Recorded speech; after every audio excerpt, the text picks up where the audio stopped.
কোনো বিস্কিটও বলবো না, কোনো পিঠাও বলবো না। এই চকলেট দিয়ে ফুড বড়া রেসিপিটি আপনাদের সাথে শেয়ার করব। হ্যালো এভরিওয়ান, আসসালামু আলাইকুম। কেমন আছেন সবাই? আজ আমি আপনাদের সাথে এই রেসিপিটি শেয়ার করব। ছোট বড় সবাই কিন্তু অনেক পছন্দ করবে। তার জন্য প্রথমে আমি চকলেটটাকে একটু গালিয়ে নিব। আমি এই চকলেট দিয়ে আজকে পিঠা বা বিস্কিট রেসিপিটা করব। প্রথম আমি এখানে একটা জগ নিয়ে নিলাম। আপনারা চাইলে বাটি নিতে পারেন স্টিলের বা সিলভারের, যাতে করে গরম পানির মধ্যে বসানো যায় এমন কিছু। আর দিয়ে দিলাম সাথে 2 টেবিল চামচ যে রান্নার রেগুলার তেল আছে, সয়াবিন তেল, সেটা। তাহলে কিন্তু গলতে বেশি সুবিধা হবে। আর ফুটন্ত গরম পানির উপরে দেখুন আমি কিন্তু জগটা রেখেছি।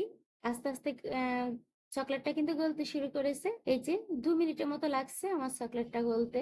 আমি এখানে 2 টেবিল চামচ তেল দিয়েছি, আপনারা চাইলে এখানে বাটারটা দিতে পারেন। এই যে দেখুন হয়ে গেছে। আমি এখন সাইড করে রেখে দেব। এখন আমি একটা ড্রো তৈরি করে নেব। তার জন্য প্রথমে আমি এখানে একটা বাটি নিলাম, দিয়ে দিব ডিম। এখানে আমি টোটাল 3টে ডিম দিয়ে বানাবো। আপনারা চাইলে ডিমের পরিমাণটা বাড়িয়ে কমিয়ে দিতে পারেন। আপনারা যতটুকু বানাবেন ততটুকু দিবেন। এখন দিয়ে দিব চিনি। এখানে আমি মিডিয়াম সাইজের মেজারমেন্ট কাপে প্রায় 2.5 কাপের মতো চিনি দিয়েছি, বা আমার স্বাদ মতো আমি দিয়েছি। আর দিয়ে দিলাম স্বাদ মতো লবণ আর গুঁড়ো দুধ। গুঁড়ো দুধটা এখানে আমি 4 টেবিল চামচের মতো দিয়েছি। তারপরে সবকিছু ভালোভাবে মিক্স করে নিলাম। এই যে এখন দিয়ে দিব ঘি। এখানে আমি ঘি দিয়েছি, আপনারা চাইলে এখানে রান্নার যে সয়াবিন তেল আছে সেটা দিতে পারেন। আর দিয়ে দিলাম 1/2 টেবিল চামচ বেকিং পাউডার। এই বেকিং পাউডারটা অপশনাল, আপনারা দিলে হবে, না দিলেও হবে।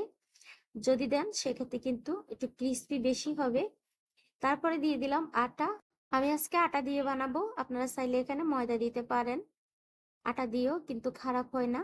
এখন আমি সবকিছু হাত দিয়ে এভাবে মাখিয়ে একটা ড্রো তৈরি করে নেব।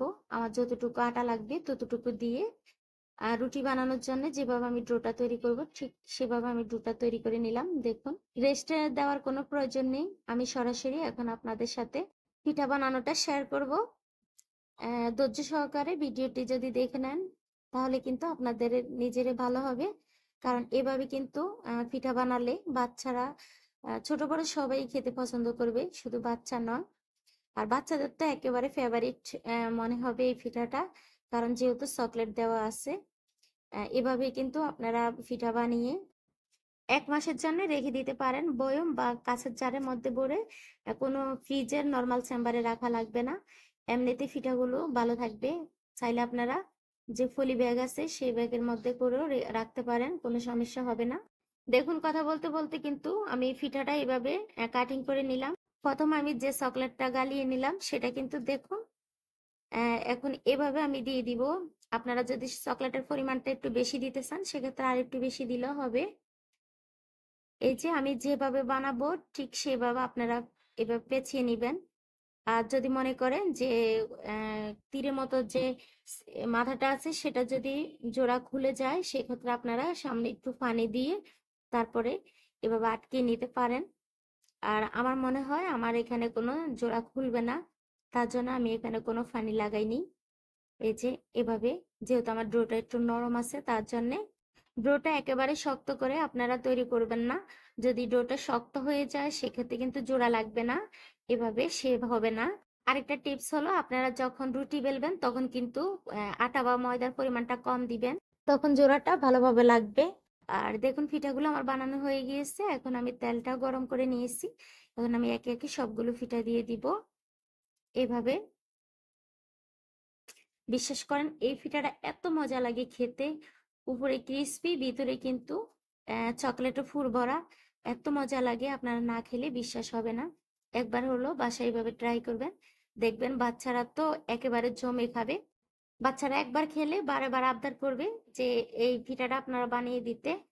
পিঠা বা বিস্কিট, আমার কাছে মনে হয় যেন বিস্কিট বললে ভালো হয়, কারণ একেবারে বিস্কিটের মতো লাগে খেতে। আমার মনে হয় 2-1টা ফুলার কারণে কিন্তু কিছুটা চকলেট বের হয়ে গিয়েছে। দেখুন আমার মনে হয় বেকিং পাউডারটা একটু পরিমাণে বেশি পড়ছে, আর মনে হয় না দিলেও ভালো হতো। তার জন্যই কিন্তু বেশি ক্রিস্পি হতে গিয়ে কিন্তু আমার চকলেটটা বের হয়ে গিয়েছে। দেখুন কথা বলতে বলতে কিন্তু আমি একই নিয়মে সবগুলো কিন্তু বেজে নিলাম। দেখুন কতটা সুন্দর হয়েছে। এই যে দেখতে তো পাচ্ছেন, উপরে কিন্তু ক্রিস্পি, ভিতরে দেখুন ফুল ভরা চকলেটের। একটা কথা বলতে আমি ভুলে গিয়েছি, যখন আপনারা ভাজবেন তখন কিন্তু চুলার হিটটাকে একেবারে মিডিয়াম টু লো হিটে রাখবেন, কারণ জোরে আঁচটা দিলে কিন্তু উপরে লাল হয়ে যাবে কিন্তু ভিতরে হবে না। তার জন্য বলছি একেবারে মিডিয়াম টু লো হিটে দিয়ে আপনারা ভেজে নেবেন। আমার ভিডিওটি কেমন লাগছে? ভালো লাগলে ফেসবুক থেকে দেখলে ফলো দিয়ে দিবেন, ইউটিউব থেকে দেখলে সাবস্ক্রাইব করে দেবেন। ফেসবুক বা ইউটিউব থেকে কেউ আমাকে ফলো বা সাবস্ক্রাইব করে দিলে আমি কিন্তু তাদেরকে সাথে সাথে ব্যাক না দিতে পারলেও একটু পর হলো আমি ব্যাক করে দেই। আজ এ পর্যন্ত, সবাই ভালো থাকবেন। আল্লাহ হাফেজ।